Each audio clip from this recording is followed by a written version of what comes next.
Oi pessoal, eu sou o Diogo Garcia, cofundador da Confraria do Empreendedor e aqui começamos mais um CONFRAtalks, uma série de entrevistas com empreendedores com o objetivo de compartilhar melhores práticas, desafios, erros e acertos da jornada empreendedora.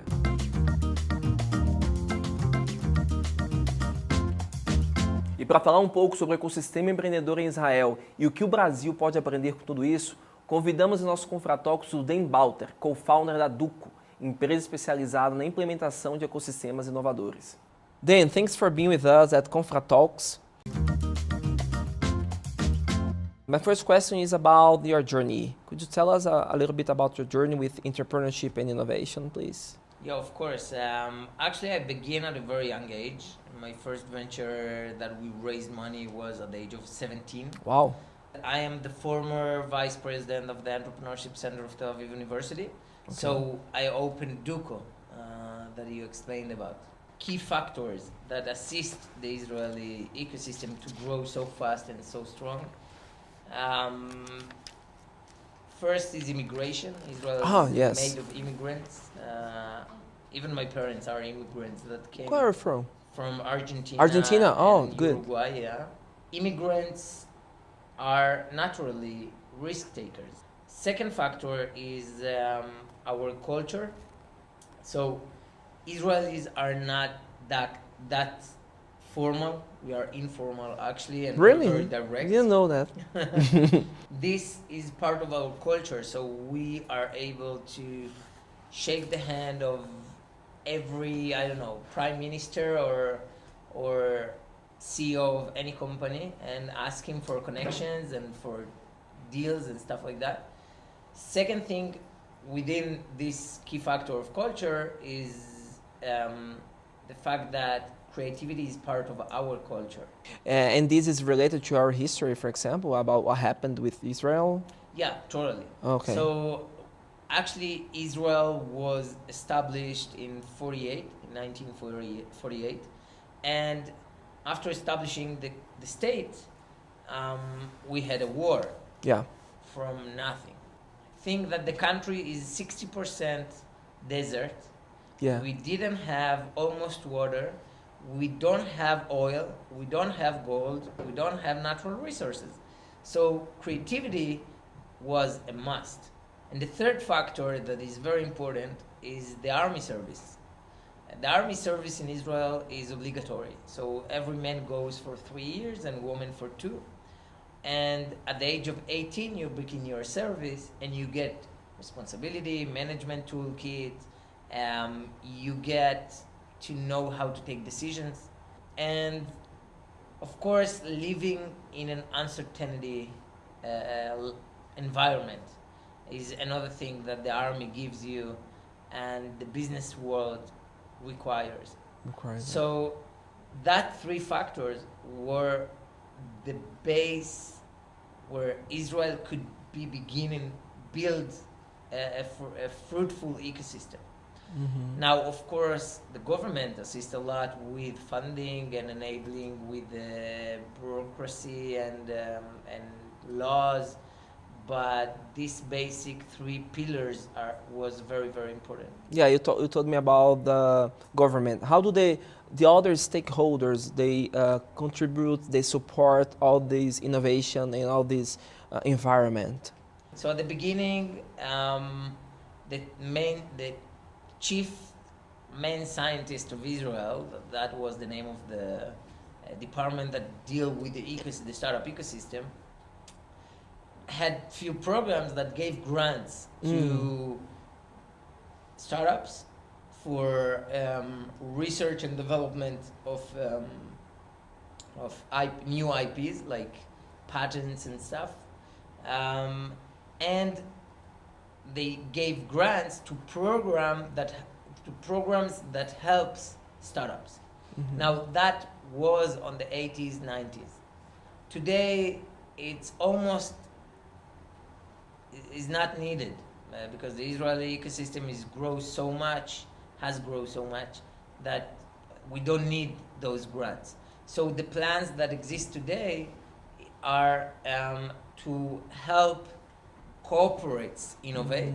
Good. And second thing is to enable communities to grow. Yeah, as you have like not a huge internal market, normally the startups, the founders of startup, they have a kind of global mindset. Do you, do you agree with that? How does it happen? Like, do they think in scale like their business around the world? When people from Israelis think about opening a startup, they can't think about the Israeli market. Yeah. Because it's impossible, it's not enough. So they think automatically about global market. Yeah. Here in Brazil, it's a tricky thing because from one hand you have 200 million people or more. Yeah. From another hand, it's not enough. You have all Latin America with more hundreds of millions of people. Try to make the pilot and the product market fit process of your business on the local market. Doesn't matter how much people you have, and then globalize. Mm-hmm. That's the tip. Perfect. And what are the main challenges that the startups from Israel they are facing right now? So globalization is one of them. Of course, we are trying to open new markets. So China, another challenge Israel have right now is that we are losing our brand of being startup nation. I will explain. Israel indeed is the startup nation, but other countries are coming up with their own ecosystem and develop it and invest a lot of money and effort in order to do so. So what's happening right now is that the world is like mapping itself with verticals. For example, UK is the most amazing startup ecosystem for finance startups. From another hand, Japan is the most amazing startup ecosystem for robotics. So what's happening now is each country is taking their own resources and abilities and leverage them to build their own focused startup ecosystem. Israel, it still have a lot of verticals that they lead. For example, cyber, medical devices, gaming. What's going to happen is that Israel will need to choose which verticals are the crucials for them to be focused on them. Yeah, here in Brazil we've been discussing a lot about digital transformation and some related technologies like blockchain. How do you see all of this impacting the world in the short term? Blockchain, it's not something that the end user will feel or will see, but it will be part of the infrastructure of the technology that he uses.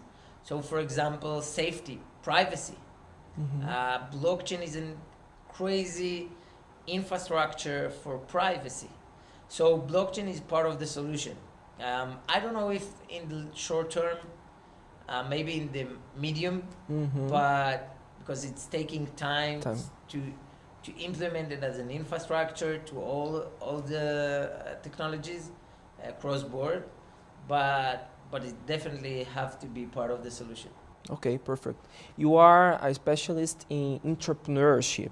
Yeah. What exactly is entrepreneurship, and this skill can be learned? So Intrapreneurship is internal entrepreneurship. Oh, okay. Intrapreneurship. It's entrepreneurship within big organizations. For example, corporates or public sector or academias, when an employee from that organization take the initiative and make an entrepreneurial process.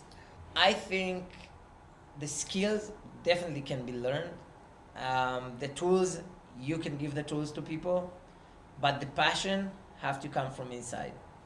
X and Y generation are people that want to impact. They're not working anymore just for the salary. They don't care about the salary. Yeah. So what they care about is to get a challenge, to have impact, and that connects perfectly with entrepreneurship. Yeah, but do you think like the entrepreneurship process is like a top-down process like in the companies? It has to come both ways.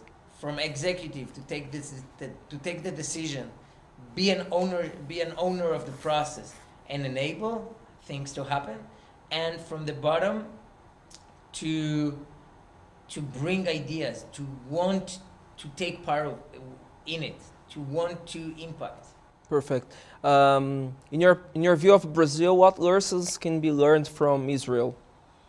Israel are a few steps further from Brazil, like from Silicon Valley. So part of the challenges are involving more the government within the startup ecosystem, not just with funding and regulations, though actual execution processes. Okay. And second, it's to understand that innovation, and maybe you already begin, but understand that innovation, digital transformation are all great buzzwords. Yeah. There is a great fireworks and festival around it, Sure. of hackathons Yeah. and stuff like that. But if you don't go deeper and take a bit the sexy part of innovation and understand how you make it a real organizational process, you will not be able to implement in a huge scale. Then, and who inspires you when you're talking about innovation and entrepreneurship? Literally my team. Perfect. I have a team. We brought a team to Duco of experts. They very inspire me, seeing how they lead the project with the customers, with the organizations. It's amazing. Amazing. Dan, thanks for your time again. It was great talking to you. It was a pleasure. Valeu, cara. Valeu, obrigado. O CONFRAtalks é uma realização da Thanks for Sharing, empresa especializada em vídeo e conteúdo, em parceria com a Confraria do Empreendedor, uma comunidade colaborativa de empreendedores. Fica ligado no nosso canal e até a próxima.